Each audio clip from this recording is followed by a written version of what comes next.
lè mí mọ́ ó ti kó wọn láyà jẹ́ wọn ò lè sóge ọ̀sẹ̀ rùbà wọn ọjà wọn láyà wọn ò lè mí fín mọ́ ó ti fi ògbójú ńlá fọ́ igbá oró ní èyẹ dànù. ọmọ adéyàmọ bá ní sọ pé ọ̀wọ́n gba tiẹ̀ ọmọ ọkọ lóògùn ọmọ àlè ìwọ náà bí bàbá dojú dé àṣìlù bí ọba ṣe sí ẹjẹ afọ kí ni bẹ nínú ọ̀gán ọmọ adéyàmọ ti ń dún mọ̀wúrú bí ọ̀pani kọ́ pani bí ọba ní pani kó yé dún mọ̀wúrú mọ́ o Sunday ọmọ adéyàmọ ó ti di bí àlọ́ yìí yé ẹjẹ ọmọgámú ewé kókò tọ́ba lè bí ọmọ bẹ́ẹ̀ tọ́ba fẹ́ fọ̀yà kọ́ máa fọ̀yà pèrègèdè sàǹgbọ́rọ̀ máa fọ́pù ẹni bá wọ bẹ́ ọmọ adéyàmọ ti di bí àlọ́ yìí Sunday o ọmọ adéyàmọ Ìgbòho ṣá yé orí èrè àpilẹ̀ ọmọ Yorùbá àtàtà ọmọ ọkọ ní ó ṣeun bẹ́ẹ̀ lọmọ ọgbọ́n ṣe ìwọ lọ pa Gàmbàrí nípa ìsìn Sunday ọmọ adéyàmọ ọpa Gàmbàrí nípa ìsìn ọpa fúlàní nípa ẹgbẹ́ sọlọ́pọ̀ ya onítọ̀ ọmọ Sunday Ìgbòho ṣá yé pẹ̀lú àwọn bàbá rẹ lọ òròlù ọmọ pẹ̀láwò ẹ̀lẹ́lẹ́ mo lẹ́nulẹ́ mo sùn lẹ́ẹ̀kan ọmọ ajá tó yan jìnnìjì sílẹ̀ àwọn bàbá rẹ mi mo délùú mo dáhàrin òde wọ́n di méjì bá rẹ̀ ta àlọ́ méjì bá rẹ̀ ti àgàdà yín ó di méjì bá rẹ̀ gbẹ̀ndínlógún ó kan ńlá àárọ̀ bẹ́ẹ̀ ní kókó ilé wa sàgàdà ńlọ bí àwọn rẹ̀ ọmọ gbọ́dọ̀ ọlọ́kọ̀ iná ń sowó akọ̀níṣẹ́ ọlọ́kọ̀ iná sì gbà lẹ́kẹ̀ ọmọ adéyàmọ ò yé Sunday Ìgbòho sàmà tọ́ ogun ní náà ní lógún oògùn ní náà ní lógún oògùn ló ní ilé àárọ̀ oògùn ni wọ́n fi jagun jù yé bẹ́ẹ̀ ń jẹ́ bóògùn ọ̀jẹ́ ẹjẹ́ nira wa lóògùn ọ̀nà Sunday ọmọ adéyàmọ Ìgbòho sà lónìí ilẹ̀ Yorùbá gbòmìnira dandan ni wọ́n wá gbọ́ o àṣẹ lọ́dà yìí o ìlànà Olódùmarè ni wọ́n máa lò ọmọ adéyàmọ o dákun mọ́rù làwọn oníṣẹ́ ẹbí ẹ̀tọ́ kálukú má fi dùn wọ́n orí kálukú ló gbé ọdẹ́pọ̀ tó dùn wọ́n á máa gbọ́ o gbogbo ọmọ Yorùbá tàtà ń tẹ́wá lóye ẹja fọwọ́pọ̀ ká gbé ẹni tó lúwa fi sẹ́ ká gbé lárugẹ gidi ni ẹ̀mí jù ọ́ wọn ò dùn ún ẹjọ́ òròdò lọ sí ní bá méjì kọ́ o ẹni tó lúwa fi sẹ́rán ọgàtọ̀ sí ẹni tó fi ra wọn Sunday ọmọ adéyàmọ lọ́dọ̀ tiwa akọni jagunjagun ọkùnrin tààrà gbọdọ̀ kẹlẹ́ ọmọ adéyàmọ wọn a máa gbọ́ wọn fẹ́ ṣàdúrà kan fún wọn ni ẹni tó bá ní kó ògùn ní kékeré kó máa fọwọ́ ara wọn síra wọn wọn ní kàkọ́ máa ṣe ara rẹ̀ nípò dànù ìmọ̀jú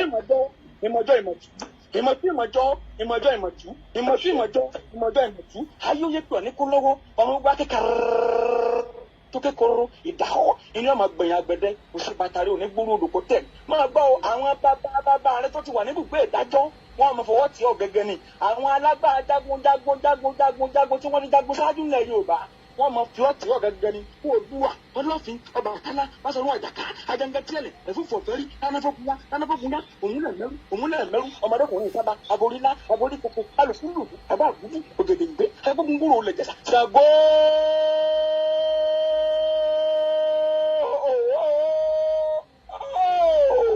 agbọ́nà Sunday ọmọ adéyàmọ o ń bọ̀ ṣàkó tí mọ́ọ̀gùn làyà wáyé náà ọmọ adéyàmọ Ìgbòho sàǹbolo ti ní pẹ̀tùpẹ̀tù tiẹ̀ ṣe ọ̀gbárùgbọ́ alárúgbó ọ̀nùbọ̀lọ̀ rẹ̀ jó ògùn làyà ọ̀sẹ̀ pẹ̀yàrin kẹ́ni ọmọ ń de bàbá rẹ lọ òrùkàtàrí gbàgbà kẹ́ni ọmọ ń de bàbá rẹ lọ alárúgbó parúmọ́ Sunday ọmọ adéyàmọ ní oṣù lójú òde gbangba Sunday ọmọ adéyàmọ ó ti di kókó ọdù ó ti wà lókè ẹni ẹ bá ní ọjà kọ́kọ́ máa kú ni máa gbá o sórí má bẹ̀rù ọ̀tẹ̀ mọ́ orí ní gbogbo fùlùfùlù labalábá tí wọ́n ń dìbò lẹ́kùn Sunday ọmọ adéyàmọ Ìgbòho sà orí bí wọ́n ti ń wo sọ àkísà máa gbá o yẹ gbogbo ọmọ Yorùbá àtàtà tó bá lóye akọ́dà ayé ọgbọ́ ọmọ adéyàmọ ní ẹja fọwọ́tì àti yìí débi tó lápẹ̀rẹ̀ ẹja fọ tẹ́lẹ̀ èmi ju ẹ̀wọ̀ òjò mi kò lè gbé wa débi kankan pa akọ́dà ayé ọgbọ́ ẹja pàwọ́pọ̀ ká bí ẹni tó lu wá fi sẹ́ni lárugẹ ni ẹ máa bá oyin bọ́ yẹn ṣe wọ́n máa fara oyin ni igi igbó sórí pọ̀ wọ́n dìgbẹ́ ẹ̀rí ni àwọn àgbàlagbà wọ́n ní bí orí bá dúró tọrùn inú ó dẹ̀yìn ọ̀tọ̀ọ̀tọ̀ gan ni Sunday ọmọ adéyàmọ yé máa bá ọjọ́ òní ọjọ́ burúkú tó lápẹ̀rẹ̀ ni ṣùgbọ́n o àwọn tí wọ́n ṣerú ẹ̀ wọn ò lè mú jẹ́ ẹ̀ má ṣe pé ṣùgbọ́n nu rẹ̀ gbogbo ń tọ́ ọba tí wọ́n pátápátá bọ̀ ìmọ́lẹ̀ thank you. àrò ọ̀rọ̀ mọ gbogbo ń tọ́ ọba tí wọ́n jẹ́ àrò ọ̀rọ̀ mọ àwọn tó mú kọ́jọ́ òní wáyé má ṣe pé o ṣùgbọ́n má jẹnu rẹ̀ ó gbófo gbogbo ń tọ́ ọba pátápátá àrò ní ọmọ ọ̀rọ̀ mọ orí bẹ́ẹ̀ gbólẹ̀ wọ́n máa fèyí ṣe lọ́lé wa kì í ṣe é mọ̀ wọ́n lè bí ilé rẹ̀ wípé talọ́kọrin ìwòtọ́ lápẹ̀rẹ̀ lágbájá ní tàmẹ́dọ́ ni ìmọ̀lẹ́ akéwìrè ọmọ wọn ló gbòmọ̀ṣọ́ ajílété mo bólúwa mi dúpẹ́ mo bẹ̀rù àgbà. ìmọ̀lẹ̀ ẹ ṣe gan ni ìmọ̀lẹ̀ yóò ní wọ̀ kùnkùn ẹ ṣe àdúpẹ́. àbẹ̀sọ̀ olúwa ń bọ̀ ẹ ṣé o. Ní báyìí mo fẹ́ fi tó wa létí pé àwọn Yorùbá World Media àwọn náà ti ṣe tán báyìí, gbogbo wa la jọ ń host event yìí, so ká tó pé bàbá wa. Ọmọ Adéyẹmọ o, ìwọ náà kọ́ Olódùmarè ọba ní gbé ọ lárugẹ. Ẹ̀sìn mo dúpẹ́ o. Sunday o.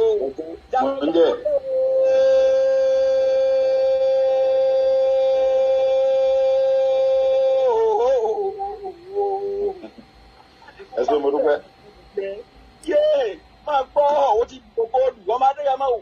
Ó dé wọn mọ́lẹ̀ bákábáká wọn ò lè mí mọ́, ó ti kó wọn láyà jẹ́ wọn ò lè sóge. Ó ṣẹ̀rù bà wọ́n, ọjà wọn láyà wọn ò lè mí fín mọ́, ó ti fi ògbójú ńlá fọ́ igbá oró ní èyẹ dànù. Ọmọ Adéyẹmọ tó ní sọ pé àwọn ọgbà tiẹ̀ ọmọ ọkọ lógún ọmọ àlè. Ìwọ náà bí bàbá dojú dé àṣìbù bí ọba ṣe sí ẹjẹ afọ kí ni bẹ nínú ọgán. Ọmọ Adéyẹmọ ti ń dún mọ̀húrú bí ọ̀pá ni kò pani bí ọba ní pani kó yé dún mọ̀húrú mọ́ o. Sunday Ọmọ Adéyẹmọ ó ti di bí àlọ́ yìí yé ẹjẹ ọmọgámú lu ewé kókò tó bá lè bí ọmọ bẹ́ẹ̀ tó bá fẹ́ fọ̀yà kọ́ máa fọ̀yà pèrègèdè sàǹgbọ́rọ̀ máa fọ́ọ̀kù ẹni ẹ bá wọ bẹ́ Ọmọ Adéyẹmọ ti di bí àlọ́ yìí. Sunday o Ọmọ Adéyẹmọ Ìgbòho ṣá yé orí èrè àpilẹ̀ ọmọ Yorùbá àtàtà ọmọ ọkọ ní ó ṣeun bẹ́ẹ̀ lọmọ ọkọ ṣe ìwọ lọ́pàá gàmbàrí nípa ìsìn. Sunday Ọmọ Adéyẹmọ ọ̀pá gàmbàrí nípa ìsìn ọ̀pá fúlàní tán ọgbẹ́ sọ́lọ́pọ̀ ya onítọ̀ Ọmọ Adéyẹmọ. Sunday Ìgbòho ṣá pẹ̀lú àwọn bàbá rẹ lọ òròlú ọmọ pẹ̀lú àwùjọ ọ̀lẹ́lẹ́ mo lẹ́nulẹ́ mo sùn lẹ́ẹ̀kan ọmọ ajá tó yẹn gbìyànjú síjà bàbá rẹ mo délùú mo dáhàrin òde wá di méjì bá rẹ ta àlọ́ méjì bá rẹ ti àgàdà yín ó di méjì bá rẹ gbẹ̀ndínlógún ó kan ní làárọ̀ bẹ ní kókó ilé wa àgàdà nínú bí àwọn rẹ ọmọ gbọ́dọ̀ ọlọ́kọ̀ iná ní sowó akọ̀níṣẹ́ ọlọ́kọ̀ iná sí ìgbà lẹ́kẹ̀ Ọmọ Adéyẹmọ o yé Sunday Ìgbòho sàmà tọ́ ogun ní nánilógún ogun ló ní ilé àárọ̀ ogun ni wọ́n fi jagun jù. Yé bẹ́ẹ̀ ń jẹ́ bóògùn ọ̀jẹ̀ ẹjẹ́ nira wa lóògùn ọ̀nà. Sunday Ọmọ Adéyẹmọ Ìgbòho ṣà lónìí ilẹ̀ Yorùbá gbòmìnira dandan ni. Wọ́n wá gbọ́ o. Àṣẹ. Ọlọ́dà yìí o. Ìlànà Olódùmarè ni wọ́n máa lò Ọmọ Adéyẹmọ o. Dákun mọ́rù làwọn oníṣẹ́ ẹbí. Ẹ̀tọ́ kálukú má fi dùn wọ́n. Orí kálukú ló gbé ọdẹ́pọ̀ tó dùn. Wọ́n á máa gbọ́ o. Gbogbo ọmọ Yorùbá tàtà ń tẹ́wá lóye. Ẹja fọwọ́pọ̀ ká gbé ẹni tó lúwa fi ṣe ká gbé lárugẹ gidi ni. Ẹ̀mí jù ọ́ wọn ò dùn mí ẹjọ́ òrodò lọ sí ní bá méjì kọ́ o ẹni tó lúwa fi sẹ́rán ọ̀gàtọ̀ sí ẹni tó fi ra wọn. Sunday Ọmọ Adéyẹmọ ló gbọ́dọ̀ tiwa akọni jagunjagun ọkùnrin tààrà gbọ́dọ̀ kẹlẹ́ Ọmọ Adéyẹmọ o wọ́n á máa gbọ́ wọn fẹ́ ṣàdúrà kan fún wọn ni ẹni tó bá ní kó òkú ní kékeré kó máa fọwọ́ ara wọn síra wọn ọmọ èyí wọ́n ní kàkọ́ máa ṣe ara rẹ̀ nípò dànù ìmọ̀jú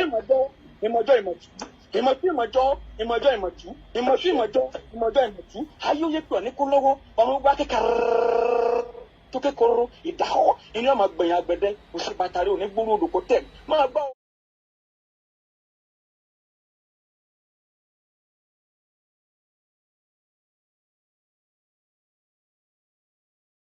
Wow. What is he talking about? But let's see whether we can see Yomi. Let's see whether we can see Yomi. Yomi, we can see you. We can't see you. So I don't know what is happening there. Whether your camera is off. Okay, he's going to be calling us back. He's calling us back. Let's try to get that. Okay. Yes. He's showing now. We can see him now. So let's. Okay. Just bear with us. As I did say, we have got the young ones seeing to the production today, so we might be going through some of that. But just bear with us. While they're at home, we have to make hay, right? Yes. Okay. Okay, just bear with me whilst I get this. Okay. So now we have Miss Olayomi Koiki now. So let's go straight to him. And let me say good morning to you, Yomi. Well, very good morning to you, Mr. Archie. Good morning to all our listeners and viewers from around the globe. And welcome once again to the finest African and Caribbean radio station in London. It is the 25th day of the month, and it is still July, and it is just 4 days from today, exactly a month, or 2 months rather, that the new president will be in power. No minister yet, and yet no cabinet apart from, trying to put things together. But I do very well, and it's good to be back with you again, as we do all say. It is the finest African and Caribbean radio station in London. And good morning to all those that have joined us on the sister broadcast this morning, and we welcome you once again. Okay, how are you doing? How are the able producers back there? Well, as you know, it is the summertime, and that literally means that, as much engineer will be with us, behind the scene, making sure that the sound is working, and as well as also we do appreciate the time that we spend, with the loved ones. Very, very unique, very, very important, and I do hope yours are doing very well as well. Likewise, as many of those back home, but back home is always a concern. Because this morning, I'll be telling you about those that died in a fuel tanker scoop. Children were involved, pregnant women were involved, and likewise, many more children are now walking to school due to the fuel scarcity in Nigeria. Wow. Listeners, Mr. Olayomi Koiki for you, and this morning we're bringing you updates from Nigeria.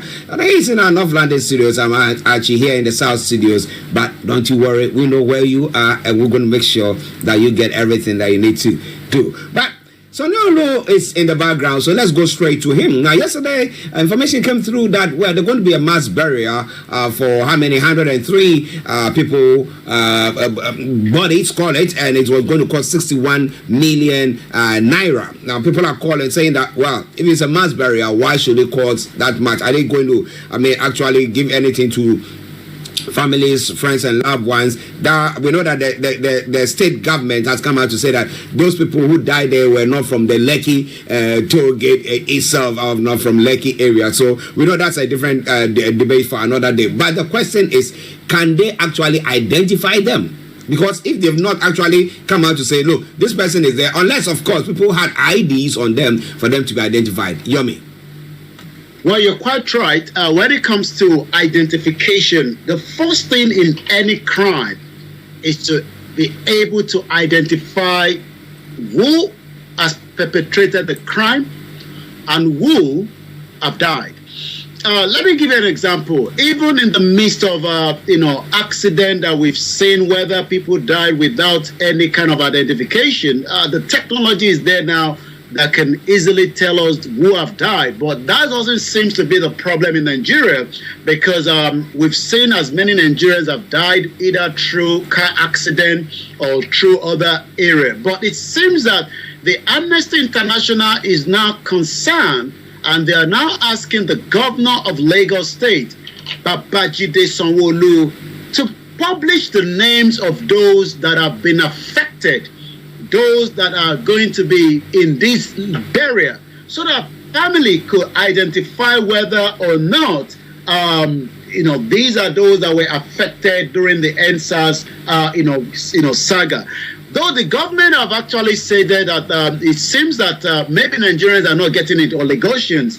These are people that we picked up from the streets during the Lekki, tollgate massacre. And that literally means that maybe the state government does not have, I'm not speaking on behalf of the state government, but I am hoping that maybe that will be their argument, that, we cannot find the names of people that we picked up, and they kept them in the mortuary. Why they've kept them for that long is a different thing entirely. But what I can say is that it is appealing that the Lagos state government of Babajide Sanwo-Olu has not mentioned that it has held the bodies of 103 people during the NSAS victims in its custody. We will expect that all this should have been revealed in the due course of when the whole massacre, the whole incident was happening. Remember that there was also a lot of, inquiries, and I'm not sure that, the government of Lagos State told us that they were keeping 103 people. Maybe the government thought that this leaked memo was never going to come out, and it would have been a mass burial with about 62 million naira. Responding to the leaked government memo that was dated the 19th of July 2023, which was actually addressed to the State Ministry of Health and indicated that the Lagos state government has literally 61 million, not 62, for the mass burial of 103 persons identified as victims of the hashtag #EndSARS protest that took place in 2020, just as so many other massacres has happened in the past? Should we say that even if the government of the Buhari himself has made the assassination attempt as something that may not have been our presentation today, maybe it would have been a case of where is the dead body of Adogon and Alhaji Fatai? That is another story for another day. But we know that 2 bodies is still being kept as well somewhere. Maybe next year, maybe 2 years, they might say that we are doing mass burial, but not understanding that these were part of the 2 people that were murdered in the house of the resident home of Chief Dr. Sunday Adeyemo Igboho. So this is still ongoing, and we would like to know who is in that list. Well, listen, let's start already. Okay, interesting, because I've got lots of questions there, and I know Lagosians or Nigerians as a whole have got questions to that effect. Now, were post-mortem done on these people? What was the cause of death? Because you cannot just tell me that during that period, I don't know how the Lekki toll gate demonstration took place. Was it up to a month? Well, it was literally, just close to about a month. Yeah. Are they trying to justify that in a month, 103 people died? I mean, what caused their death? Was somebody there poisoning them? Was somebody there shooting them? What have they come up with any explanation to say that this is what caused their deaths? And have they investigated that as well? Well, let's take you back to Ibadan. During and after the whole incident, for 2 years, a woman actually gave birth in the prison. She was part of those that were out there during the protest in Ibadan until there was pressure and they leaked information that somebody was pregnant and she was kept in the prison, and she was part of those that protested during the one in Ibadan. So it is not new that the government of Babajide Sanwo-Olu was definitely hiding something from the Lagosians and Nigerians and international community. Remember that it was actually interviewed on the International Global News Network, CNN, and he came out and said no one died during that EndSARS. Yeah. But today, 103 people are about to be given mass burial. Without that name, and no other thing more than the fact that it was not even the Lagos State government that told us. It was a leaked memo from an whistleblower. I remember that statement very well, because I remember he saying that nobody died during the Lekki toll gate. We were talking about the fact that there were some soldiers or some people who went around shooting at people, and they were saying, no, nobody died. So where did these 103 people come from? Where did they come from? And have their families been informed? Well, since that we were not told in the first place, I'm not sure any family knew that they were held, their bodies of their loved ones in the morgue for 3 years. I mean, you would think that, the reason why they have kept them, for that long is because, again, something of such like this would eventually be exposed. For those that do not understand the background to this, Amnesty International has been monitoring development across Nigeria since the EndSARS protest that actually began on the 8th of October 2020. In the October 2020, an on-ground investigation by the Amnesty International confirmed that Nigerian security forces opened fire on thousands of protesters who were peacefully calling for good governance and the end to police brutality, killing at least 12 protesters at the Lekki toll gate. And in Alausa, Amnesty International was able to establish that the pro-government supporter instigated the violence and many of the demonstrations, providing cover for the police to use the lethal force against them. But on the 16th of November, a judicial panel of inquiry that was set up to investigate the Lekki toll gate killings submitted its report, which indicted the military and the police for killing unarmed protesters who were sitting on the floor and waving the Nigerian flags and singing. So it seems that the Nigerian flag is no longer as important as some of us might have think about it. But definitely what we can say is that Nigerians that were singing the Nigerian anthem became part of those killed. Just as we have said so many times, who actually is a Nigerian and what is the purpose of a citizen that doesn't have respect outside the country and those inside the country They were not armed, as we have seen Asari Dokubo coming out, as we say publicly, with the AK-49, instigating that the Igbos or those Biafrans would have been sold more, if not for where we are today. And yet, in Nigeria, the question is, why were 103 people kept in the morgue? Definitely somebody was also making money out of that, because for every single person in that morgue, of course, the owner of the morgue was making money as well. So again, as Fela would say, party government is something that was going on between Babajide Sanwo-Olu, the morgue owner, and some insider that wanted to keep this away from the public, until a leaked memo came out to the surface, and the government of Babajide Sanwo-Olu say, yes, people were picked up during the NSAS, but these are not the people that we thought died during the confrontation of the military and the protester.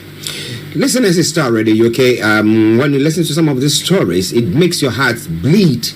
But, well, now let me ask you another question there. The report, the NSAS report, the inquiry, the report that came, the white paper and everything that was written, what has become of it? What has he said about it? Well, I would just say it is just the same thing. The 2014 confab is still sitting in the dust somewhere at the presidential villa. The inquiries that have been going on to the death of Dele Giwa in 1980 is nowhere to be found.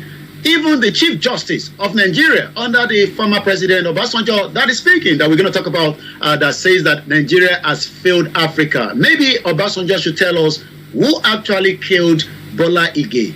Maybe there was an inquiry, and that inquiry has given an answer. I don't know. But what we know is Obasanjo has been speaking again that Nigeria has failed Africa. The family of Fela Anikulapo Kuti will still want to know the unknown soldier that visited Kalakuta and end up killing the loved ones of Fela Anikulapo Kuti. Dr. Chief Sunday Igboho would like to know who was really behind the attack of his home, just like Nnamdi Kanu would like to know in 2017, while his own were attacked and over 20 people were killed. The El Zakizaki would like to know why the former Chief of Army Staff, a new ambassador to Benin Republic, or probably an old one, is still in power, is still in government, when his motorcade went out and rampaged and killed those that were making their possession in Zaria, as we mentioned yesterday. More inquiries, but there's never an outcome to any inquiries in Nigeria. Well, listeners, so do you believe in the democracy that is being practiced there? Or is it a law, one law for those who are ruling and another law for those beneath them? Is that what is happening? And if people say that they feel they are being marginalized and therefore they want out, then you want to hold them. What is the point? Let us hear from you. What do you think about all that? Starr Radio UK, Mr. Olayomi Koiki Hrh on North London Studios. I'm Archie here in the South Studios. Well, now the former President Olusegun Obasanjo yesterday in a damning verdict said Nigeria has failed the African continent in particular and the world in general. Obasanjo stated this in Abuja while giving the keynote address at the public presentation of the book titled Reclaiming the Jewel of Africa, written by the former Minister of Industry, Trade and Investment, who also served as a Minister of Finance, Olusegun Aganga. Now, President Bola Tinubu, represented by his special advisor on monetary policy, Oluwale Edun, unveiled the book with past and present senior government officials in attendance. In his remarks, which were presented virtually, Obasanjo said more Nigerians are being plunged into poverty due to good policies, poorly implemented, bad ones, and absence of policies. Although no name was mentioned, Obasanjo's comment is coming to the heels, on the heels, my apologies, of hardship occasioned by fuel subsidy removal by President Tinubu, a decision described in some quarters as a good move taken without proper consultation. Yomi, do you think, do you agree with Obasanjo? I know that you did comment. So it's a Nigeria as well. Let me talk about the former president. He has a lot that he will always say, but the question is, who should we blame? I remember, during the COVID, and Obasanjo had an engagement with some Nigerians on the Zoom, and he actually said that if you think that all these old people will go, they're not going anywhere. You just have to. I can't remember the actual phrase he used, but he went on to say that you just have to push them away, not violently, but in your masses. How that is going to happen? Nigerians voted, but it seems that their vote has not gone in accordance to them, and that is why we're still having the election petition tribunal that is going on. But you're quite right. Nigerians' many failures weaken the global role. Let's go back to the United Arab Emirates, where many Nigerians are living, but in the last 2 years, the Arab country have refused to respect the Nigerians that are living there when it comes to allowing them to live there in terms of, according to their immigration rules. They've actually removed Nigerians as part of those that will live there. Let's go to Turkey. Many Nigerians are complaining, that they are not given the right opportunity. And the question then is, how do we manage the Nigerian policy and the leadership and poor administration, the insecurity, policy discontinue by various administrations? These are what Obasanjo is saying. Poor leadership, insecurity have really, really affected my Nigerian role in the global affair. Will this new government be able to do a change to such? We will have to wait and see. But Obasanjo said Nigeria was only a potential jewel of Africa that needed to make effort to attain that position, as it has failed to live up to his expectation over the last 63 years. And this has been the argument of people like Mazi Nnamdi Kanu, that we should go back onto the round table and decide whether the 250 ethnic groups really want to be part together. And just as Professor Adebanji Akintoye, the leader of the Yoruba Self-Determination Group, have said, that the Nigerians or the Yorubas in Nigeria are actually living as slaves. I can't agree with you much there, because, if you look at everything that is happening, but there's one bit that he spoke about that I want to, check your mind on it. That is policy, discontinuation. So there's a good policy that maybe a government, let's say the PDP introduced. Now, the moment they are out of power and APC comes in, they take it and just chuck it. So let's say there's a situation that we talked about in Kano where the new governor there has decided to be demolishing houses. And I was asking, is it continue the policy of the previous government? Yeah, so because it's not their money, it's not from their pockets, they don't see it that way. So you, the poor person who is working and they are drenching you or taking your own money, they start something and this one comes, we won't do that one again, take it, chuck it, and then we go back. So it keeps on piling the debts of the nation and we are not getting value for money. Do you think, the leaders, the new leaders in town, are they going to be hearkening to that at all? Or they think, this is an old man who has spent his time, he didn't do anything, let's forget about him. Yomi? Policy is what makes governance to work, and the longer that you are changing policy, that gives investors more concern.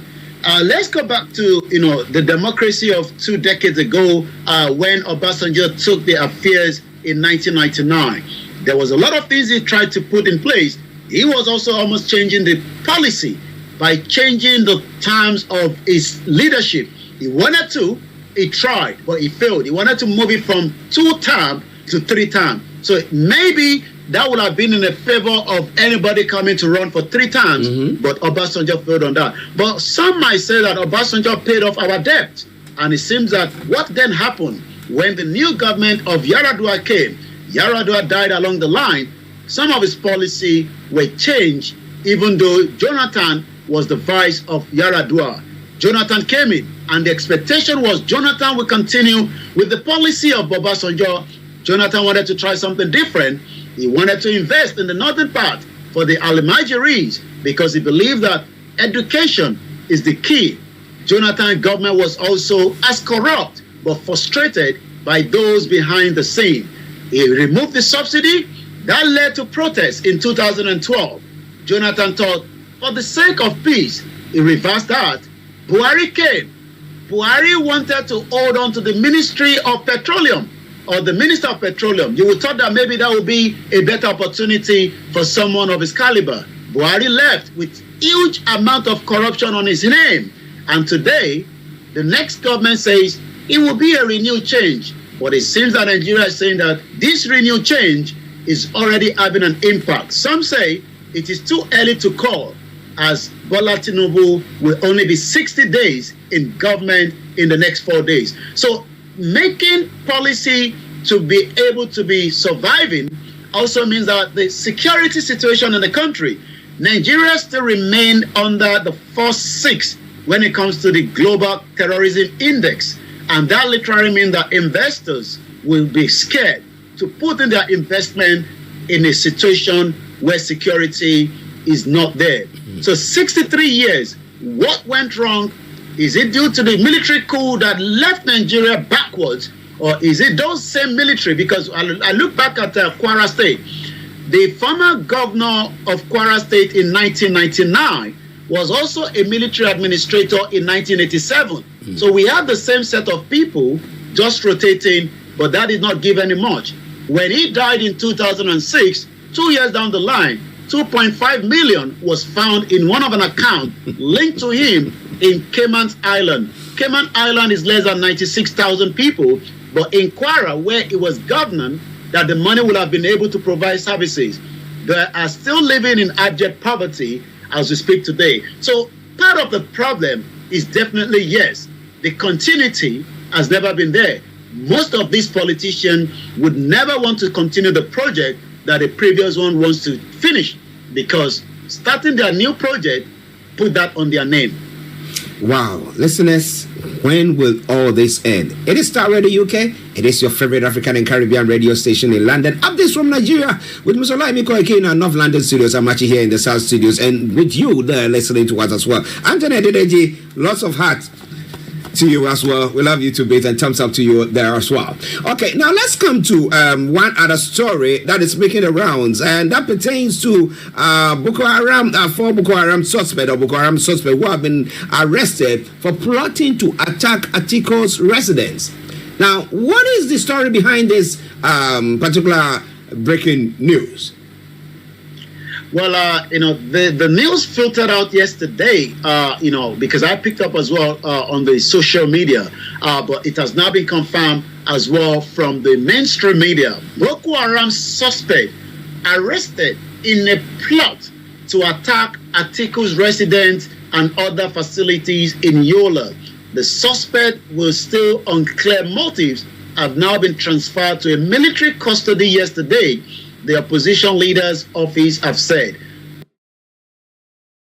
What could be the reason behind that? We know that Atiku Abubakar was the presidential candidate of the PDP in the just concluded 25th of February presidential election. Does that have anything to link with that? As many Nigerians are preparing that maybe, just maybe, there might be a rerun. Could that mean that a rerun has got to do with this? We don't have any much details. But what I can confirm, according to the news coming out of Nigeria this morning, the 25th of July 2023, at about 9:44 p.m., that's just about 2200 hours yesterday, on Sunday, July 23rd, a man seeking to confirm the resident of His Excellency Atiku Abubakar in Yola was apprehended at the gate of the residence.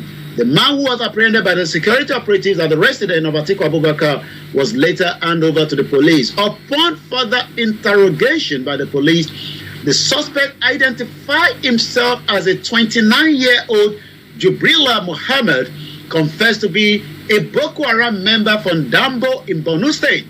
The suspect also informed the police that he and his colleagues were later arrested too, intended to attack organizations linked to Atiku Abubakar and some other sensitive locations in Yola. All the 4 suspects now have been handed over to the military authority. The question again is, the insecurity in the country is becoming quite alarming, even though new faces have been brought in, but there is still less to protect Nigerians. Wow.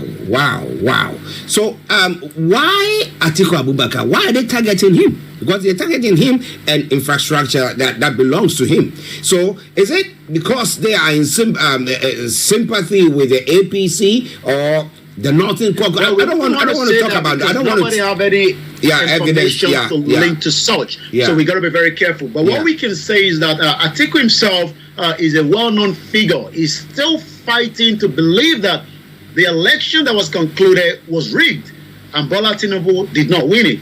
In as much as he was the second in the position, Peter Obi is also saying that there's not enough evidence, especially that Tinubu never won the 25% from Abuja. But the question is, who could be behind this? We know that there's a lot of fraction, even within the Atiku camp. We have the 5G governors that is now also hoping that they might have a leeway, especially Wike, the Rivers State governor, in the cabinet of Bola Tinubu, but no evidence has been pointed out to whether a political party is behind this. But we can only put it under the insecurity in the country, and Atiku as a public figure will always be a target, just as the masses as well in the southeast, in the middle belt, in the Benue are also a target. 3 women are now about to be sold off if ransom are not paid to another set of terrorists as well, because at the end of the day, what has actually happened is because they are not able to fund or have what it takes to put for the ransom, and that means the terrorists are saying, we will sell it all. So whether you are rich or poor, or you are able to get whatever you need, that literally means that there is danger in the country, and the danger continues.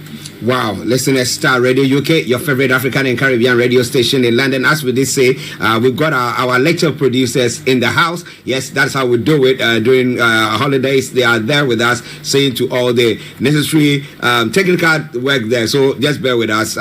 We have one of my little ones there. Okay, now let's come to some other story that is making the rounds. That is pertaining to Nigeria losing 2.5 billion yearly due to gas flaring. Now, my question is, now Nigeria shouldn't be in a position where we are saying there's a problem when we come to energy. It shouldn't be there at all, because the gas alone could power what transformers and stuff like that, to generators to actually give power to Nigerians, but we don't see that. So how is Nigeria losing this amount of money yearly? And what is the government saying to do to actually stop that wastage? Yomi. Well, wastage as seems to be nothing to Nigeria. When it comes to wastage, we have always been wasteful because when we thought we had enough, we were actually overspending in the wrong direction. When it comes to gas, we have enough of it. When it comes to crude oil, we have good abundance of it. But the new speaker in the Ninth Senate of the House of Representatives, Tajuddin Abbas, that has inaugurated another ad hoc committee to investigate the alleged $9 billion revenue loss from gas flaring in the last decade in Nigeria. That was about 10 years ago. Well, it's always good to start with the, committee investigation. Definitely, it's going to cost money to do any investigation as well. But the question is, what will be the outcome even if we end up finding just what took place? This inauguration committee on the gas flaring on Monday, Mr. Abbas have now charged the committee to really get through the root causes of gas flaring and make recommendations to end the menace. Again, all these are rhetorics that have taken place in the political terrain of Nigeria in the last 2 decades. So even if he's talking about the last decade, I would say in the 24 years of the new democracy that is being practiced, accountability and lack of transparency has occurred from the state level to the federal to the local government. What are we expecting these task force to do is a critical one that lies at the heart of the health of poor people and economic well-being of our nation, according to the speaker. You have been charged with the responsibility of investigating perhaps one of the most harmful practices in the oil and gas industry in Nigeria. He actually stressed that gas flaring and venting has been a significant environmental, economic, health, and social concern in the country. Let's take you back a little bit to Ken Saro-Wiwa. Ken Saro-Wiwa was an environmental activist that was killed by the late Sani Abacha. Until date, there's nothing done to that community. It was actually murdered or hanged to death on the 10th of November 1995, where he died in Port Harcourt. What was the reason for the death? Ken Saro-Wiwa was a member of the Ogoni people, again, another ethnic minority in Nigeria. Just as we have about 250 different ethnic groups, and the British expect every one of us to work together and survive and live. But the question is, who owns the gas? Who is making money out of it? Will this investigation be able to give us a final conclusion? We would have to wait after such committee have come back with their recommendation. Starr Radio UK, the finest African and Caribbean radio station in London. I'll come back again to you in the studio. If you take me out just for 30 seconds, I'll come back. Okay, listeners, just bear with us. Now, Mr. Olayomi Koiki in our North London studios. But we are looking at another story which I will let Yomi come to throw more light on, and that pertains to Emefiele's case. And let me read what I've got here. And it says the embattled CBN boss has arrived at the court premises around. He arrived at the court premises around 9:20 a.m. for his alleged gun possession trial. He is to stand trial on 2 counts of possessing a single-barrel shotgun without a license. Now, the second count is that the service charged him with illegally possessing 23 rounds of live ammunition cartridges without a license. But does that actually mean that the whole DSS stops at whatever he's doing to go and apprehend him, put him behind bars? And what about those terrorists, those who are doing all sorts in the jungle? I mean, the Boko Haram and all those people. I mean, what have they done about them? The herdsmen who are carrying guns, do they have a license doing all those things? But let me go to Yomi, who is seated again, and let's find out more about that. Now, Yomi, have you heard Emefiele is in court? But the counts, the charges against him is one that makes me laugh. Yomi. When you talk about Emefiele, is either Nigerians have a different name for him, which I don't want to mention on the air, because Emefiele is a name that will be remembered for coloring the Nigerian currency. That is just, part of that. But we do know that Emefiele was going under the, instruction of President Muhammadu Buhari, the former president of the Federal Republic of Nigeria. But it seems that Bola Tinubu is upset. Or maybe, should we say, is just doing the due diligence. That intelligent report was that Emefiele was also part of those that wanted to sabotage Nigeria, either through, his policy, or through the information that is now coming according to the federal government or the DSS. Yes, we talked about that Emefiele will be appearing in the court today, and you're quite right. Just about 11:45 this morning, we're running the same time. I could see. Let's see if the engineer will give us the first picture ever since Emefiele has been arrested. Brought back from Lagos. I think he had a good trip. I mean, I remember those that were removed from Dr. Chief IGBOHO's house. They had to drive them all the way from Ibadan to Abuja. Emefiele actually went back with a private jet. So at least he had a good trip back to Abuja, which was less than an hour, which the other ones did not. Maybe because he's a strong man in the position of a former CBN governor. So that is the first image that we will get the adjustment of that so that we can get the actual face of Emefiele there, when it comes to Emefiele. Emefiele is now appearing in the court, and right there is Emefiele in that very creamy, well-looking, at least I believe he's been well taken care of. But what will be the charges? Finally, the DSS brought Emefiele to court. Mr. Emefiele was brought to the court at about 9:21 a.m., so that means some few hours back, by the Office of the State Security Services. The suspended governor of the central bank was brought to the Federal High Court, Ikoyi in Lagos. So that means they have to bring it back again to Lagos from Abuja. It was brought into the court premises by the officer. He's being charged with illegal possession of firearms and ammunition. That is a new one that I'm hearing. He will appear before Nicholas Owobi. Guess what? A vacation judge.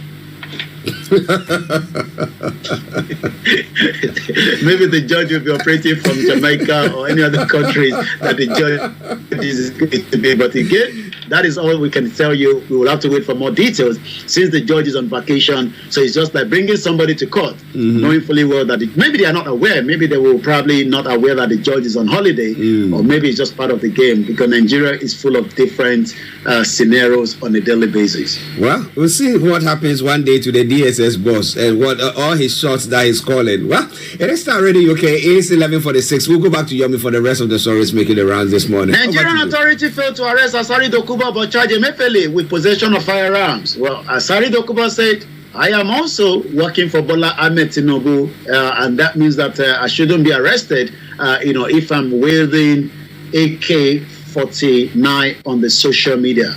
Subsidy paid, the labor talk stop. ASU protesters condemn relief plan. We've been talking about this. Pregnant women and children among Ondo tanker fire. I've seen those images. They're very, very sad, and it is still part of the poverty level that is making our people back in Nigeria to try to scoop a tanker. I mean, I'm not sure what they are thinking, that the tanker that has tripped over, the heat in Nigeria would also ignite fire, but we pray for those that have died. Supervisor, invigilators are selling wire question online, are arrested, are now on trial. Remember I told you that when I was doing my own school start in 1995, while we are sitting getting ready for the first paper, some are coming late because they are waiting for the expo, which will give them a better chance ahead. And this is still happening. The Forex crisis, the passenger are grooming of the airline. I have a family friend that arrived in the UK with his family. They're on holiday. And when I got a call this morning that they arrived, my cousin that was telling me actually said that the ticket that they bought were probably paid for in January. That will be a different Forex exchange. Even though it cost them about almost 2 million naira, that is quite a lot of money for many Nigerians that can't afford it, but he can afford it and is here on holiday. But it seems that travelers are now expressing their disappointment and frustration as airlines continue to skyrocket, making it increasingly difficult for individuals to embark on their desired trips. The rising cost, coupled with economic uncertainty, have left many passengers in a state of dismay. About 2 weeks after President Tinubu promised to unify the nation's multi-exchange rate, the Apex Bank decided to float the naira at what we call the investor and the exporter window of the foreign exchange market. Since then, the naira had fallen from 471 naira to $1 to 867 naira as of today. So the dollar is pushing towards 900, while the pounds today is actually pushing towards 1,100. And so many diaspora are becoming concerned because sending money home is not buying what is needed for their loved ones. We go straight to the social media because of the time constraints so far. It is still the finest African and Caribbean radio station in London. It seems that the Enugu State governor is not pleased with the sit at home and actually told those sitting at home that their shops would be sealed. Also, the government in exile of the Biafra have come back to say that everyone that their shop were sealed should go and open it. And they're also going to be monitoring things on the ground. There's tension in Enugu State. So let's go straight and see what is trending. Obasanjo is trending at 14,000 tweets. Also, Godwin Emefiele, as we said, is also trending. I'm not sure what Emefiele had in his hand. I could see Eric. Maybe it's a power bank that he was using in the prison, or maybe it's just a book. Let's go to Wura _ Yoruba Nimi. Culture, identity, the Yoruba, and it's just on a video where the Arab says, I prefer to put on my own outfit as putting on any other English outfit. So let's look at more that is trending. Morakiyo _ Larry. Nigeria is now an envelope in poverty. People have been widely impoverished. People are dying in silence. It is very hard time. People are dying. It is getting to the extreme. Nigeria is going down because it has been ruined. Nigeria's sickness is becoming worsened. And the last one, before we come back again to you in the studio, is coming from the Prime Minister, government in exile of the Biafra, Simon Ekpa.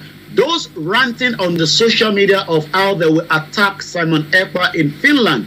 I hope you are getting the message.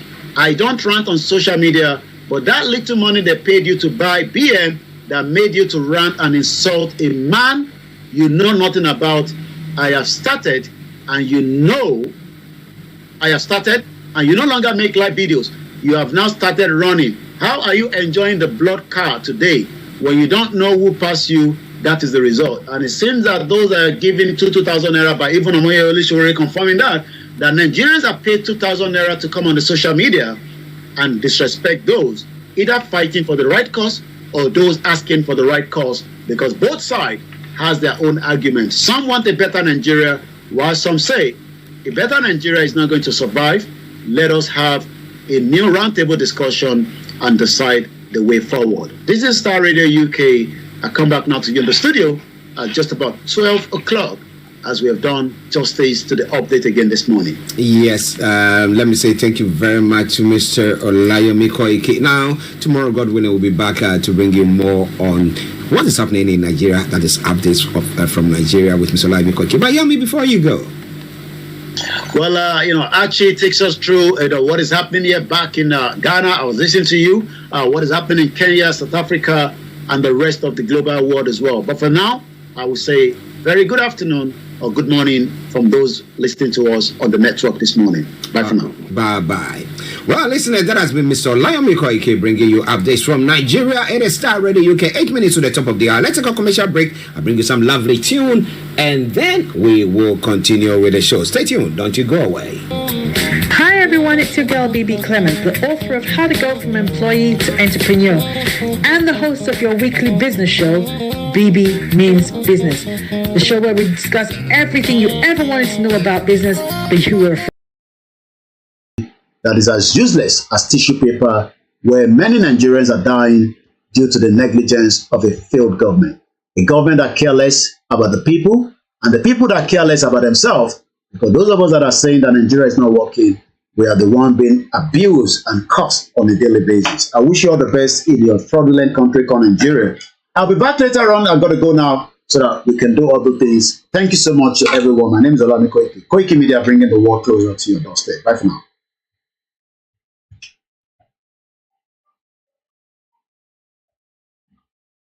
Moki Alalibarika. Nigeria is a joke, Bernie. Moki Mr. Fab. Emefiele scenario is a skit. Later. Bishop Adesina Moki, appreciation to Anita Walori Mixela. Rest there. Give me one or two things again. And I'll come back and we'll have more conversation. Odu Agbewa kò ní gbé ọ̀dàlẹ̀. Mo kí bàbá wa lẹ́ẹ̀kan sí. Olóyè Dr. Sunday Igboho pé wọ́n kó ara fẹ́ra kù. Ọlọ́run àforíjì ìyá lálùbáríkà. Àwa tá kù lórí ilẹ̀ ayé náà. Kọ́lọ́run ọba Elédùmarè kó jọ̀ọ́ kó má jẹ́ ká sunkún ìyá. Gbogbo àwọn òbí wa tó ń bẹ lọ́wọ́ wa. Kọ́lọ́run jẹ́ kó túbọ̀ pẹ́ fún wa. Kọ́dọ̀gbò kọ́dàgbà kó di àgbàlagbà mọ́ wa lọ́wọ́.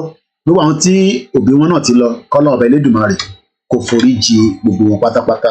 Koikimedia, bringing the world closer to our doorstep. Mo kí o gba ìtawà lórí Facebook náà ní gbogbo ibi tẹ́ ti ń gbọ́ wa o. Bye for now.